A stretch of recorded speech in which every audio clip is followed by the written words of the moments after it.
Saya mengucapkan selamat Hari Bapa kepada semua Bapak yang ada di sana. Haleluya. Sempena Hari Bapa ini, ada pesanan firman Tuhan yang istimewa untuk semua Bapak-Bapak. Jika engkau Bapak, mari kita enjoy ibadah hari ini. Dengar firman Tuhan. Karena saudara, pembapaan amat diperlukan hari ini.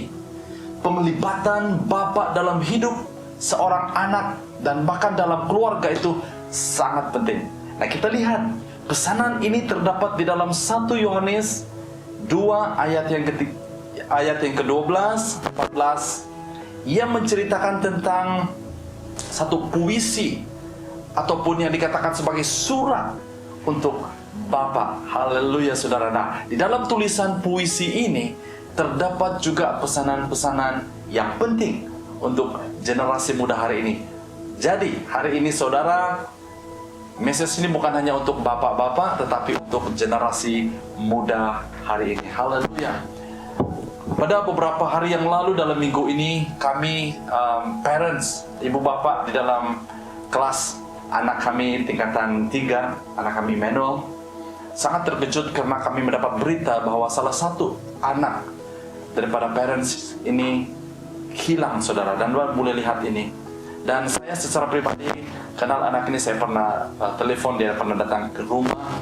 Dan apabila saya menyelidiki dan saya bertanya kepada anak saya Emmanuel tentang anak ini, tentang kawannya Kacun ini, dia mengatakan bahwa ibu bapaknya mereka ada masalah rumah tangga. Dan dia menceritakan bagaimana apa yang terjadi dalam keluarga ini. Dan di sini kita melihat Kacun dan Puisan adalah adik-beradik dan mereka kehidupan mereka begitu liar sekali. Dan ini kehidupan mereka menjadi seperti ini karena pembapaan, karena ada kesan yang sangat dalam terjadi di dalam keluarga mereka. Jadi ini adalah satu contoh, saudara. Nah, karena pembapaan hari ini sangat-sangat diperlukan. Nah, kita melihat di dalam ayat ini yang kita akan belajar hari ini ada 3 generasi yang disebut di sini, saudara, yaitu generasi anak, anak muda, dan bapak. Mari kita lihat ayat ini dalam 1 Yohanes 2, 12 sampai 14. Mari saya akan baca. Anak-anakku, aku menulis kepadamu karena dosamu telah diampunkan atas nama Kristus. Bapak-bapak, aku menulis kepadamu karena kamu mengenal Dia yang telah wujud dari semula. Orang muda, aku menulis kepadamu karena kamu telah menewaskan si Durjana. Anak-anakku, aku menulis kepadamu karena kamu mengenal Bapa. Aku menulis kepadamu, bapak-bapak, karena kamu mengenal Dia yang telah wujud dari mulanya. Aku menulis kepadamu, orang muda, karena imanmu kukuh. Kamu menaruh firman Allah dalam dirimu dan kamu telah menewaskan Durjana. Nah, saudara, sebelum kita mulai, mari kita tunduk kepala. Kita mau persiapkan hati kita. Kita mau menerima kebenaran firman Tuhan. Mari kita berdoa. Bapa, kami bersyukur untuk firman-Mu. Kami siap menerima firman-Mu. Kami membuka hati kami, telinga rohani kami, menerima kebenaran firman Tuhan disampaikan dalam hati kami. Terima kasih Tuhan, berbicaralah. Kiranya Roh Kudus akan memberikan kami pengertian, akan melayani setiap hati kami yang mendengar firman Tuhan hari ini. Terima kasih Tuhan, kami serahkan pemberitaan firman Tuhan ini di dalam nama Tuhan Yesus. Amin. Haleluya, saudara. Nah, di dalam pembacaan kita hari ini, saudara, saya memberi tema khotbah hari ini adalah surat untuk Bapak. Tapi itu, saudara, kita melihat juga bahwa ada generasi-generasi di sini yang disebut dalam ayat ini. Generasi pertama di sini adalah generasi yang diampuni, generasi a forgiven generation. Dalam ayat yang ke-12, anak-anakku, aku menulis kepadamu karena dosamu telah diampunkan atas nama Kristus. Anak-anakku, aku menulis kepadamu karena kamu mengenal Bapa. Nah, di sini kita melihat, saudara, istilah yang digunakan oleh Yohanes adalah anak-anakku ataupun dear children. Teknia adalah bahasa aslinya ataupun paidia, yang merujuk kepada anak kecil ataupun sapaan kasih ataupun sapaan manja. Ini bukan berbicara tentang umur anak itu, saudara. Karena kalau berbicara tentang umur, bahasa aslinya adalah nepios. Itu menunjukkan umur anak-anak ataupun kanak-kanak yang masih kecil, ya. Nah, ini membicarakan tentang seorang yang baru di dalam imannya ataupun new in faith. Nah, kita melihat di dalam ayat ini, Yohanes menjelaskan bahwa generasi ini, saudara, adalah generasi yang diampuni, forgiven generation. Mempunyai ciri-ciri yang pertama, mereka diampuni. Mereka perlu tahu bahwa mereka telah diampuni. Generasi yang sudah menerima Tuhan Yesus, mereka perlu tahu bahwa hidup mereka telah diampuni. Karena Tuhan Yesus telah melakukan semuanya, sudah selesai di atas kayu salib. Dia telah mencurahkan darahnya untuk menyucikan kita, mengampuni kita dari dosa. Dan generasi hari ini perlu tahu bahwa dosa mereka diampuni. Yang kedua, mereka mengenal Bapa, mereka mengenal kasih Bapa. Nah, saudara yang saya kasih di dalam nama Tuhan Yesus, kehidupan kekristenan kita, saudara, bermula dengan pertama adalah waktu kita tahu, waktu kita sadar bahwa dosa kita diampuni. Sebagai orang percaya, kita perlu tahu bahwa di dalam Kristus, di dalam Yesus, tidak ada lagi penghukuman. No more condemnation in Christ, dalam Roma 8 ayat 1. Yang kedua adalah kita perlu mengenal kasih Bapa.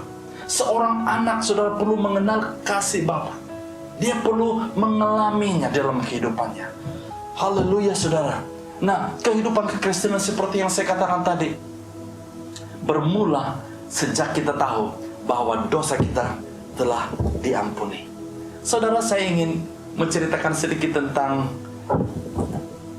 satu kisah di sebalik lagu Sentuh Hatiku. Setiap kali kita mendengar lagu ini, saudara, saya secara pribadi sangat-sangat touch. Karena ia berbicara tentang pengampunan, kuasa pengampunan. Penulis lagu ini yang bernama Jason Irwanto Chang. Dia diilhami oleh kisah seorang gadis, kawan sekolahnya. Kawan Jason ini telah diperkosa oleh bapak kandungnya sendiri sampai dia hamil, dia mengandung. Gadis ini yang ada titiknya tidak diberitahu, saudara, tidak boleh mengampuni bapaknya. Karena bapaknya telah menghancurkan masa depannya, hidupnya. Gadis ini beberapa kali ingin membunuh diri.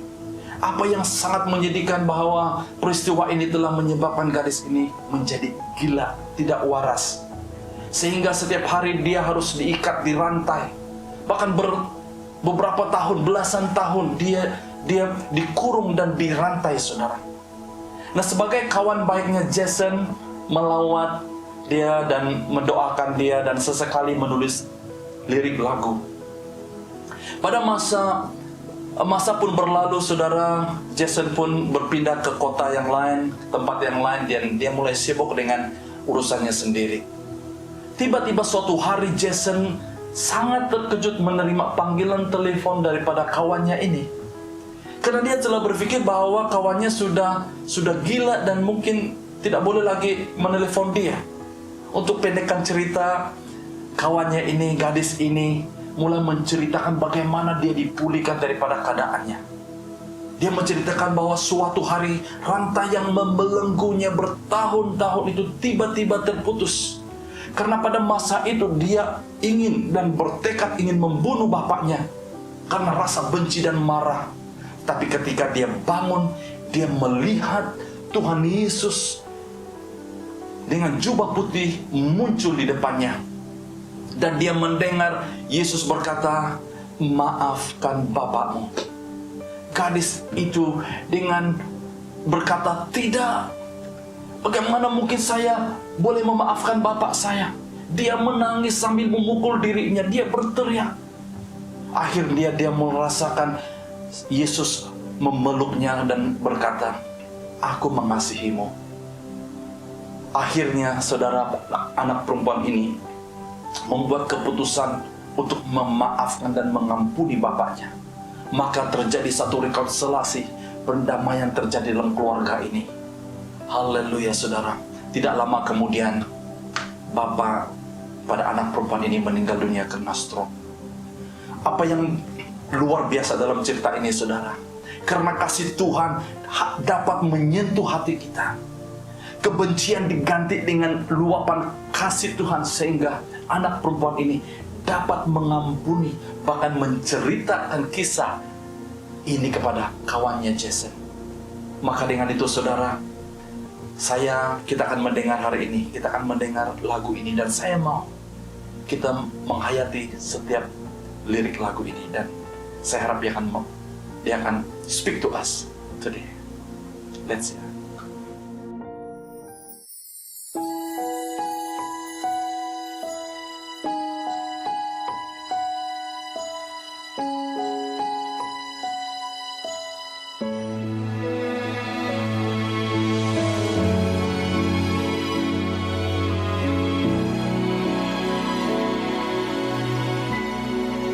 Betapa ku mencintai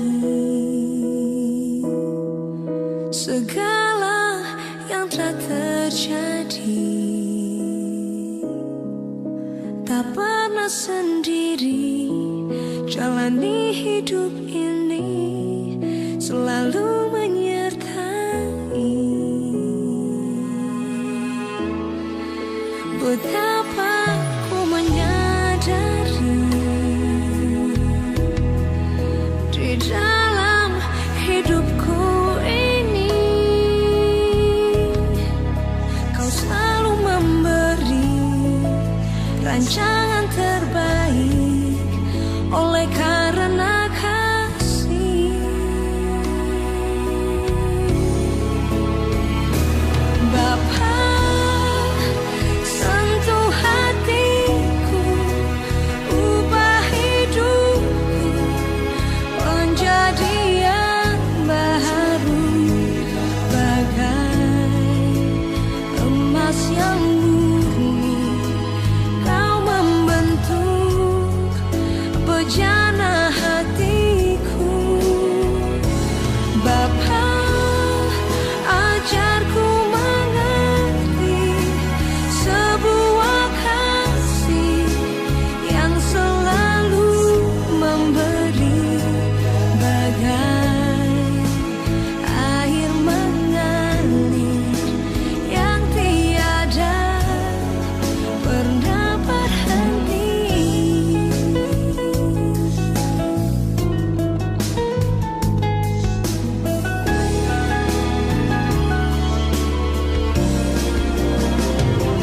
Bapa, sentuh hatiku, ubah hidupku menjadi yang baru, bagai emas yang murni. Kau membentuk bejana hatiku. Bapa, ajarku mengerti sebuah kasih yang selalu memberi, bagai air mengalir yang tiada pernah berhenti. Kasih-Mu ya Tuhan tak pernah berhenti.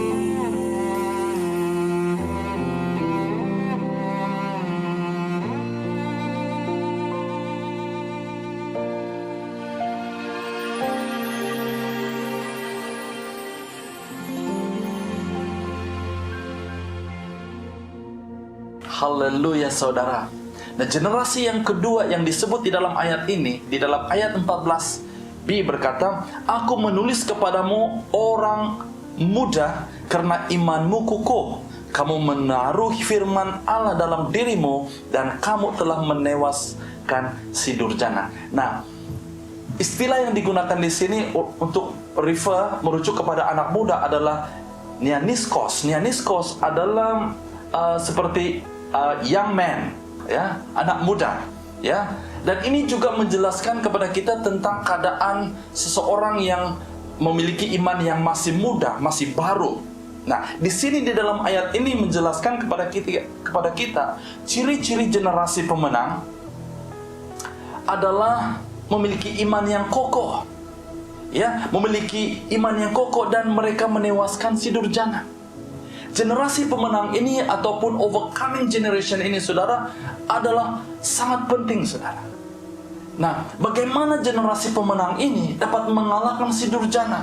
Dalam ayat ini menjelaskan kepada kita bahwa ada dua perkara yang dapat mengalahkan ataupun menewaskan si durjana. Pertama adalah iman.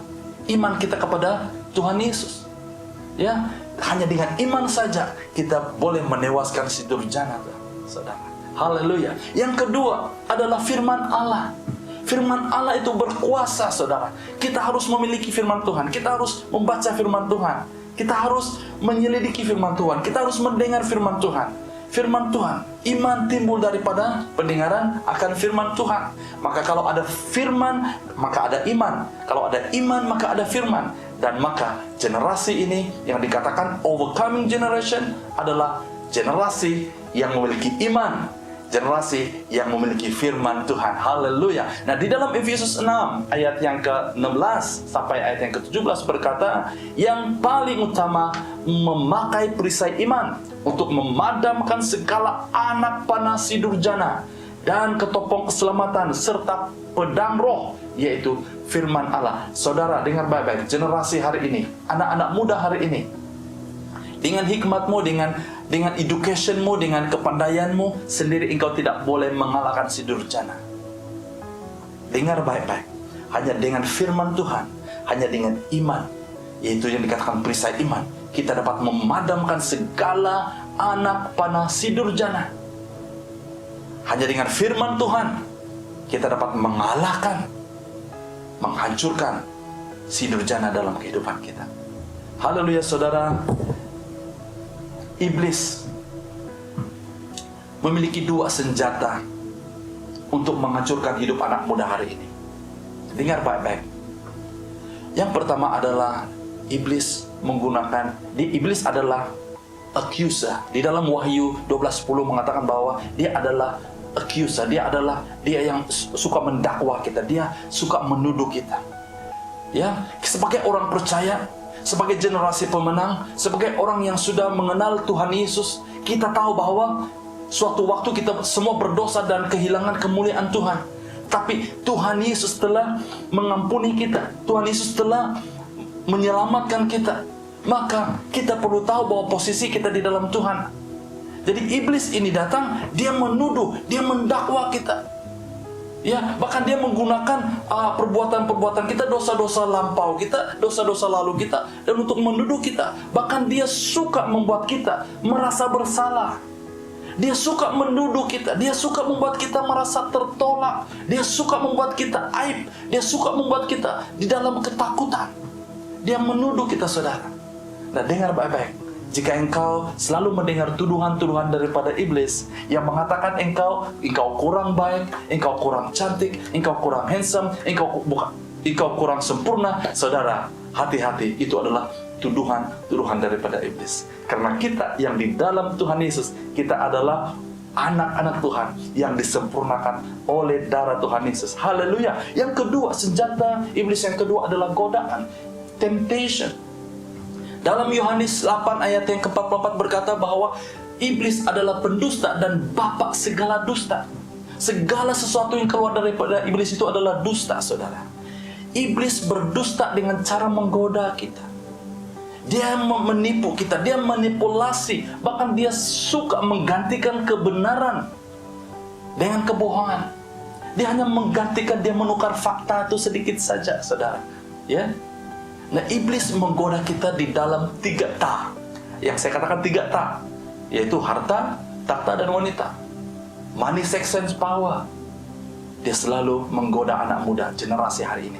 Maka dengan itu, saudara, kita generasi ini, generasi pemenang, kita perlu punya firman. Karena firman itu adalah apa, saudara?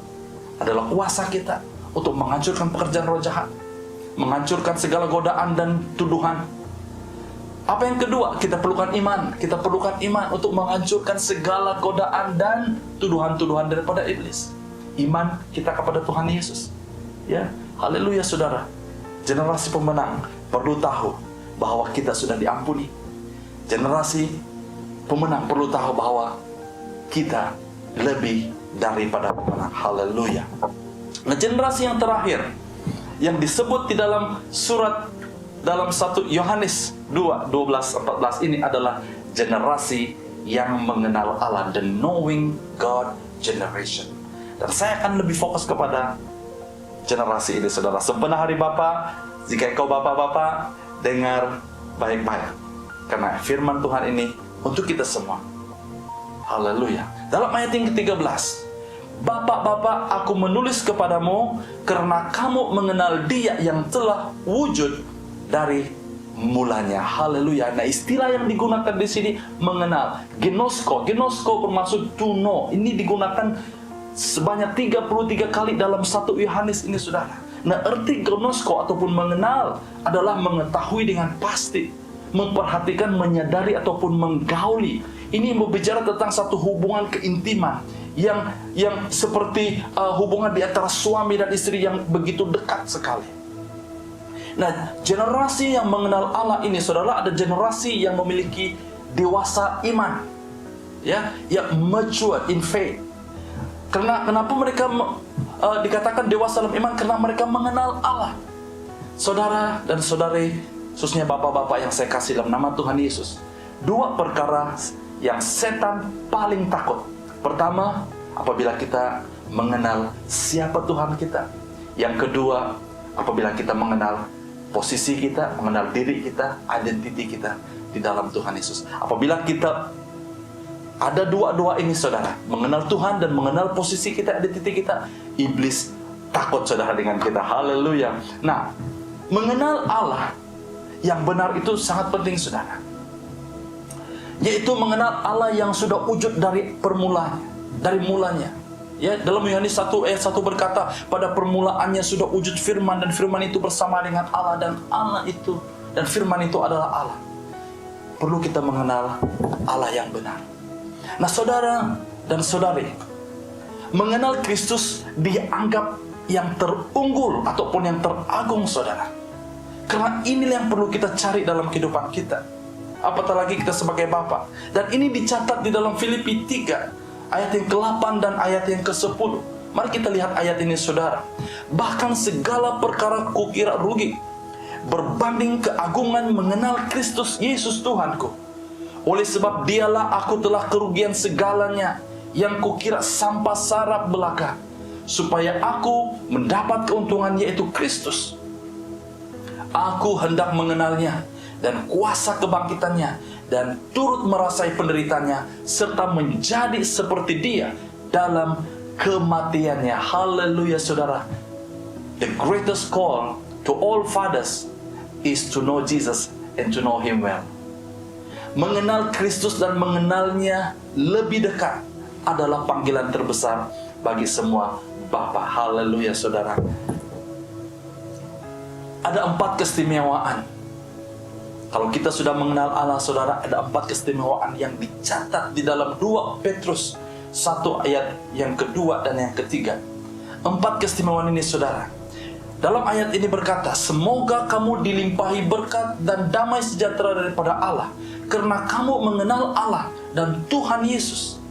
Dan dengan kuasa ilahinya Allah telah mengaruniai kita segala yang diperlukan untuk hidup dan kesalehan, melalui Dia yang kita ketahui tentang Dia yang memanggil kita dengan kemuliaan dan kebaikannya. Haleluya. Wow, ini luar biasa sekali, saudara. Apabila kita mengenal Allah, ada 4 perkara yang terjadi dalam kehidupan kita. Pertama, dilimpahi berkat. Yang kedua, dilimpahi damai sejahtera. Yang ketiga, dikurniai segala yang diperlukan untuk hidup. Yang keempat, kesalehan ataupun godliness. Saudara dan saudari, para bapak khususnya, apa yang kita cari di dalam dunia ini, saudara? Apa yang kita cari? Saya rasa keempat hal ini, saudara, inilah yang terutama, inilah yang terpenting, yang kita sedang cari. Kita mau supaya hidup kita diberkati, kita mau supaya pekerjaan kita diberkati, kita mau supaya keluarga kita diberkati, kita mau supaya ada damai sejahtera dalam keluarga kita, kita mau supaya ada hubungan yang baik di antara kita dengan istri kita, dengan anak-anak kita, dengan mertua kita, dengan jiran kita, dengan orang lain, dengan kawan-kawan kita. Ya, yang ketiga, kita mau supaya dikatakan di sini dikurniai segala yang diperlukan. Apa yang kita perlukan, semua itu dikurniakan kepada kita, saudara. Haleluya. Yang keempat yang sangat penting adalah kesalehan, kehidupan rohani kita. Ya, kesaksian hidup kita. Ini yang sangat penting, saudara. Haleluya. Nah, kita lihat sedikit sebanyak, saudara. Akibat tidak mengenal Kristus, ini bahaya, ini sangat mengerikan, ini menakutkan, saudara. Apabila saya merenungkan ayat firman Tuhan ini, karena apabila kita tidak mengenal Kristus, kita tidak mengenal Allah di dalam kehidupan kita, saudara, ada akibatnya. Nah, dalam Roma 1 ayat yang 28 berkata, oleh sebab mereka enggan mengenal Allah, maka Allah membiarkan mereka dikuasai pikiran yang hina, sehingga mereka melakukan perkara-perkara yang tidak wajar. Akibat tidak mengenal Kristus ataupun tak mau mengenal Kristus adalah pikiran mereka dikuasai kehinaan. Firman Tuhan yang kita baca tadi, saudara, apa yang terjadi? Allah membiarkan mereka dikuasai pikiran yang hina, sehingga mereka melakukan perkara-perkara yang tidak wajar. Saudara, khususnya bapak-bapak, apabila bapak melakukan perkara yang tidak wajar, maka anak-anak kita akan meniru perbuatan kita. Ada satu kata-kata yang sangat baik di sini, saudara, daripada Charles Catherine. Dia berkata, semua bapak-bapak perlu ingat, suatu hari nanti anaknya akan mengikut teladannya, bukan nasihatnya. Contohnya, saudara, seorang bapak yang sedang menasihat anaknya, dan dia sedang merokok. Ada rokok di tangannya dan dia berkata kepada anaknya, "Nak, jangan merokok." Anak itu tidak akan mendengar nasihat bapaknya, tapi dia melakukan apa yang dia lihat, apa yang dilakukan oleh bapaknya. Nah, saudara dan saudari, itulah betapa pentingnya pembapaan. Secara ringkasnya, saudara, ini dua pesan, ini dua surat untuk bapak-bapak hari ini. Pertama, kejayaan kita sebagai bapak ditentukan oleh pengenalan dan hubungan kita dengan Tuhan. Jika hari ini engkau mempunyai hubungan dengan Tuhan, dan engkau mau mendalami hubunganmu dengan Tuhan, pengenalanmu akan Tuhan, engkau sedang berada di dalam perjalanan menjadi seorang bapak yang luar biasa. Haleluya. Yang kedua, bapak banyak menentukan keadaan emosi, rasa selamat, kelakuan, dan kecerdasan anaknya. Ada satu kajian, saudara, yang dilakukan, dan ini sangat famous. Di antara anak yang membesar tanpa kehadiran bapaknya dan anak yang membesar bersama dengan bapak ataupun kehadiran bapaknya.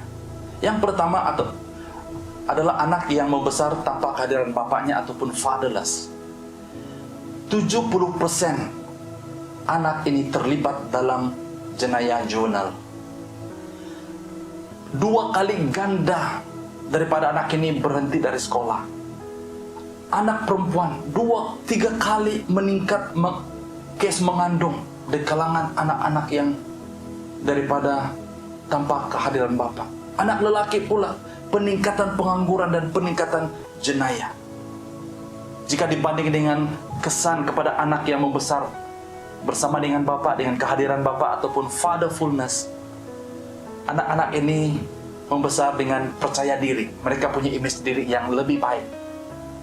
Mereka tidak mudah terpengaruh oleh kawan sebaya ataupun peer pressure. Mereka memiliki belas kasihan yang tinggi. Mereka memiliki kecerdasan dan kebolehmampuan.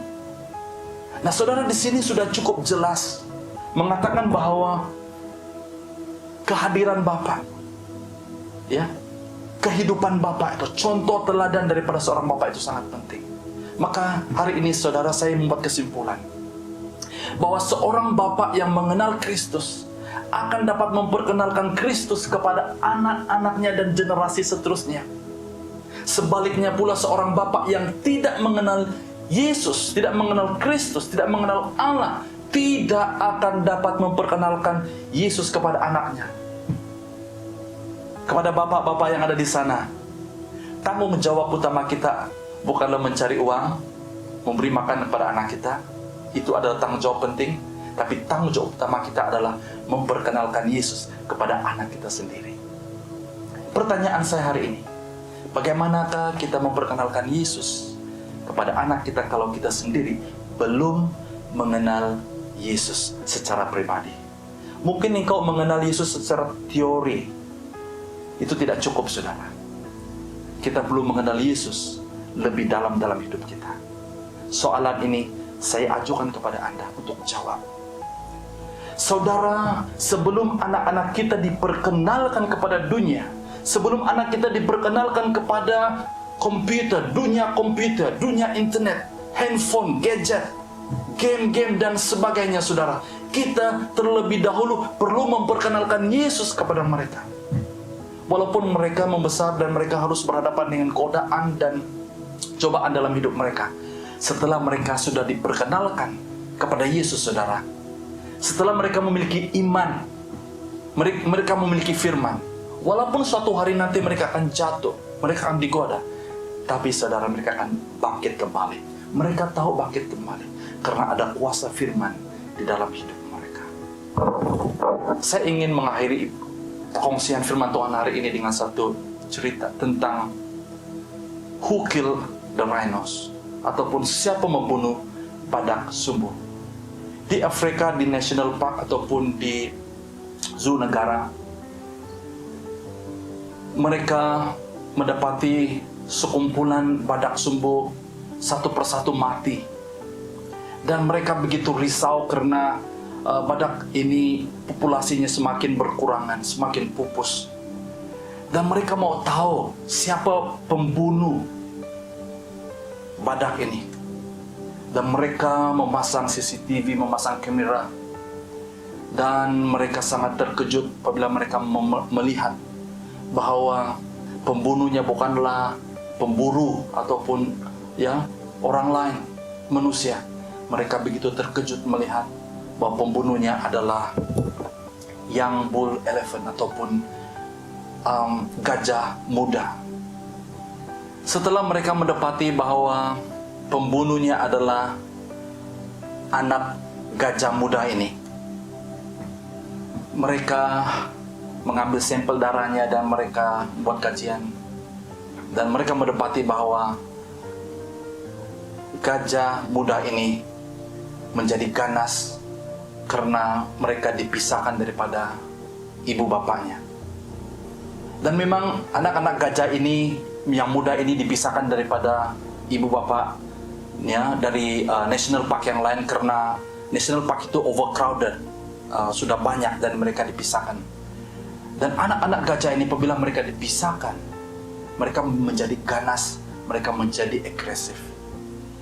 Dan setelah mereka mendapat solusinya, mereka menyatukan dan anak gajah muda ini dengan ibu bapaknya. Apa yang terjadi, saudara, sangat mengherankan bahwa pembunuhan badak sumbu berhenti serta-merta setelah anak-anak gajah ini disatukan.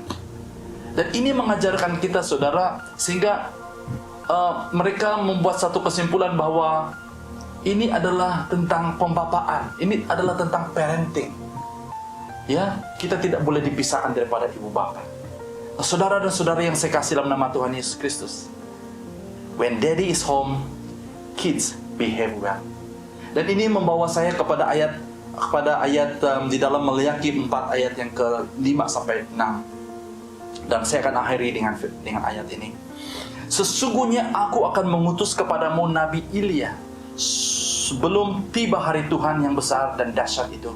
Dan dia akan membuat hati bapa berbalik kepada anak-anak mereka dan hati anak-anak kepada bapa mereka, supaya aku tidak datang dan mengazabkan bumi dengan kemusnahan yang mutlak.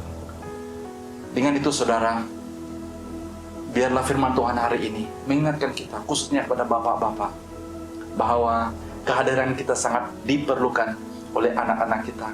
Kehadiran kita diperlukan oleh istri kita, oleh keluarga kita. Maka kuncinya adalah mengenal Tuhan dan mengenal Dia lebih dalam hidup kita. Mari kita berdoa. Haleluya. Saya ingin berdoa secara khusus untuk bapak-bapak yang ada di sana. Dimanapun engkau berada, saya mengundang Anda untuk meresponi firman Tuhan dengan benar. Jika firman Tuhan ini untuk saudara, engkau merasakan bahwa yes Lord, it is me. Itu saya Tuhan. Buka hatimu. Dan saya mau berdoa dari tempat ini, supaya hari ini kita mulai bangkit sebagai Bapa untuk menjalankan tanggung jawab kita yang utama, yang terutama, yaitu mengenal Tuhan di dalam hidup kita dan mengenal Dia lebih dekat. Jika selama ini kau merasakan bahwa engkau seorang Bapa yang tidak bertanggung jawab, mungkin engkau seorang Bapa yang tidak baik, engkau merasakan engkau seorang Bapa yang gagal menjadi seorang Bapa, belum terlambat untukmu mengambil keputusan hari ini. Dan saya mau berdoa untuk Anda, apapun keadaanmu, mari kita berdoa. Tuhan, hamba berdoa untuk semua bapak-bapak yang ada di sana, termasuk hamba sendiri. Kami berdoa supaya kami diingatkan hari ini akan tanggung jawab kami yang utama dan terpenting adalah untuk mengenal Engkau lebih dalam hidup kami, supaya kami boleh memperkenalkan Engkau kepada anak-anak kami dan generasi seterusnya. Ampuni kami Tuhan jika kami lalai, jika kami tidak dapat melakukan tanggung jawab kami selama ini. Kami berdoa pada hari ini, ampuni kami Tuhan, dan mulai hari ini kami mau bangkit sebagai bapak-bapak generasi. Kami mau menjadi generasi yang mengenal Allah, yang mengenal Tuhan, yang mengenal Yesus di dalam hidup kami. Berkati semua bapak-bapak yang ada di sana. Berkati dalam kehidupan mereka, dalam pekerjaan mereka, dalam usaha mereka, dalam kehidupan mereka, dalam hubungan mereka. Hamba berdoa di dalam nama Tuhan Yesus, jika ada hubungan yang tidak baik dengan istri, jika ada hubungan yang tidak baik dengan anak-anak, hamba berdoa di dalam nama Tuhan Yesus, Engkau pulihkan hubungan mereka, Engkau pulihkan hubungan mereka. Ampuni mereka, apapun dosa, apapun kesilapan, apapun pelanggaran yang mereka lakukan. Mungkin contoh-contoh, teladan-teladan yang tidak baik untuk anak-anak mereka. Ampuni kami Tuhan. Haleluya. Bila hari ini kami bangkit sekali lagi, kami mau menjadi Bapa yang mengenal Tuhan, menjadi Bapa yang mencari wajah Tuhan, dan menjadi Bapa yang akan memperkenalkan Bapa, yaitu Allah, kepada anak-anak kami. Terima kasih Tuhan, itulah tanggung jawab kami. Haleluya. Ini doa kami. Di dalam nama Tuhan Yesus kami berdoa dan mengucap syukur. Amin. Haleluya. Puji Tuhan. Haleluya. Saudara dan saudari yang saya kasih, saya ingin mengundang Anda, khususnya bagi Anda yang belum menerima Tuhan Yesus sebagai Tuhan dan Juru Selamat. Saya mengambil kesempatan ini untuk mencabar Anda, untuk membuat keputusan hari ini, untuk menerima Tuhan Yesus sebagai Tuhan dan Juru Selamat.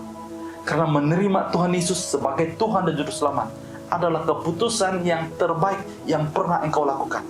Dimanapun engkau berada, di bilikmu, di kamarmu, di rumahmu saudara, Anda boleh tekan emoji angkat tangan ataupun raise hand, menandakan Anda mau menerima Tuhan Yesus, dan ikut saya berdoa.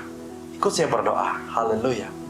Tuhan Yesus, Engkau telah mati bagi saya untuk menebus dosa saya. Saya percaya bahwa Engkau adalah Tuhan, bahwa Engkau adalah Raja. Hari ini saya mengambil keputusan menerima Engkau sebagai Tuhan dan Juru Selamat secara pribadi. Hari ini saya mempersembahkan, menyerahkan seluruh hidup saya ke dalam tangan-Mu ya Tuhan. Roh Kudus, pimpin hidup saya, jaga hidup saya. Haleluya. Ini doa di dalam nama Tuhan Yesus. Saya berdoa dan mengucap syukur. Amin. Haleluya. Tanya dan syabas pada Anda yang sudah membuat keputusan untuk menerima Tuhan Yesus. Saya sangat percaya hidup saudara tidak akan pernah sama lagi. Haleluya. Haleluya.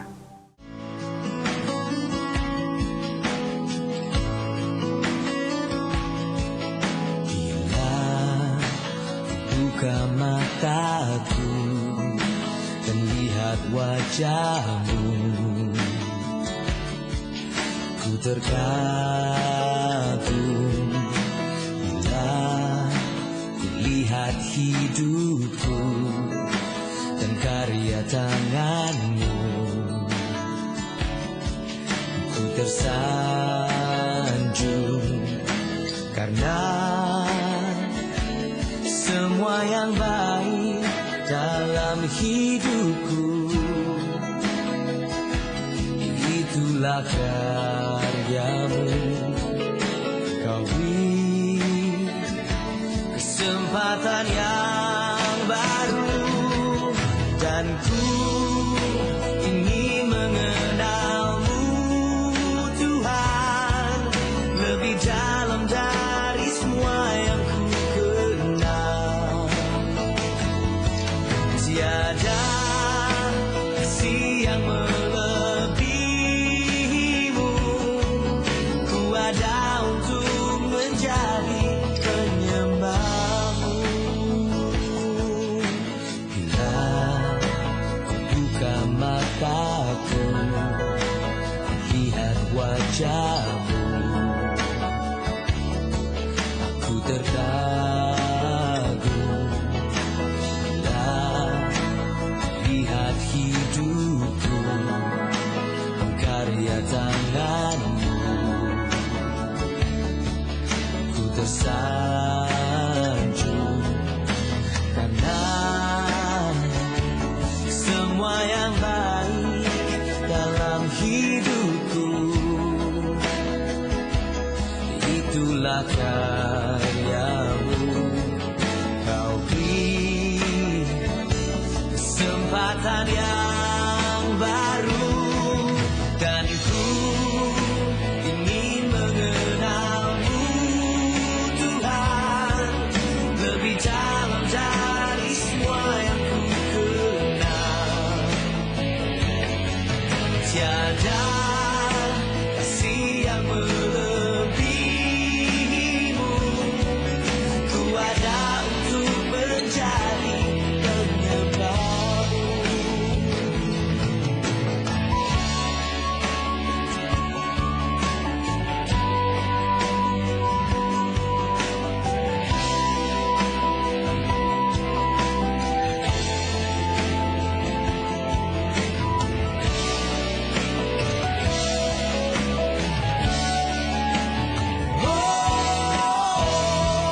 Dan ku ingin mengenalmu Tuhan lebih dalam dari semua yang ku kenal.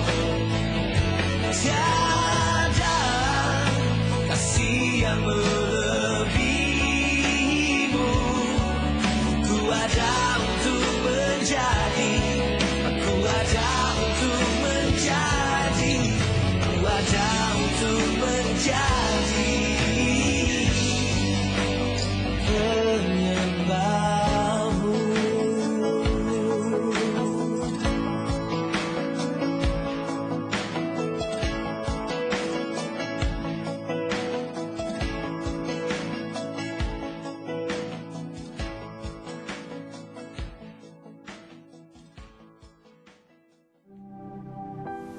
Mari kita berdoa untuk doa penutup dan doa berkat. Haleluya. Terima kasih Tuhan, karena kami sudah sampai kepada ke hujung ibadah kami hari ini. Terima kasih untuk berkat firman-Mu.